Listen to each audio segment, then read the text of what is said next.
Thank you, Mr. President. I rise in support of this amendment. And I think sometimes we overcomplicate things in this building and in this chamber. I've heard a lot of talk about what people want in our state. I can only speak for the people in the 24th District, people that I've spoken with, and I'm not sure who Quinnipiac spoke with when they did their polling, but I know that the majority, overwhelming majority of people that have spoken with me support a strict 3 strikes and you're out law. I'm also a little confused at the fact that we're even bringing up polls in this chamber and saying that we're on the side of the angels because we support the people who are questioning the Quinnipiac polling, and that's one of the reasons why we want to go that way maybe, even though last year there was a poll on the tax proposals that were in this building, and yet people didn't care about the polls last year when the majority of folks, vast majority of people, didn't want us raising any taxes. There have been polls on same-sex marriage and every other major issue that came along the pike in Connecticut, but at times people can turn a blind eye to what the polls say, and then when it serves their purpose, we can cite those polls. And that happens on both sides of the aisle, we know that. But we really shouldn't be making our decisions based upon polls anyways. We should be making decisions based upon what we think is the right thing to do for our constituents and for our state.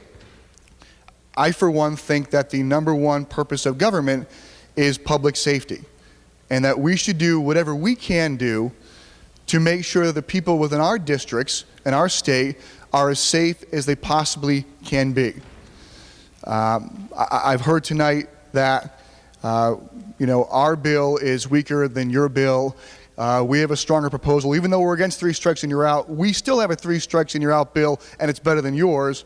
And I've also heard that we're opposed, and some people are opposed to 3 strikes and you're out. But I'm going to support the underlying bill, which, as some people have mentioned, is the 3 strikes and you're out bill. It's very, very confusing for people who I think are paying attention to us tonight and watching us on TV and are going to read about this tomorrow in the papers to understand what we're doing.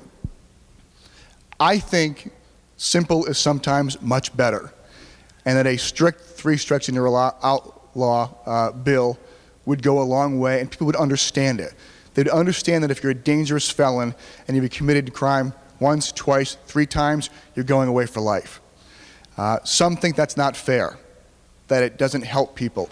It helps the people who are afraid and lock their doors at night because they don't want someone breaking into their home. They don't want to be harmed. And if the recidivism rate is at 39% and someone commits 3 dangerous felonies, they should go away for life. It would make our constituents safer. It would make our families safer. And it's just the right thing to do. So, Mr. President, again, I rise in support of this amendment. I hope it passes, and I hope that we can do the people's business in accordance with the way people in our districts feel. Thank you, Mr. President. Thanks, Senator Cappiello.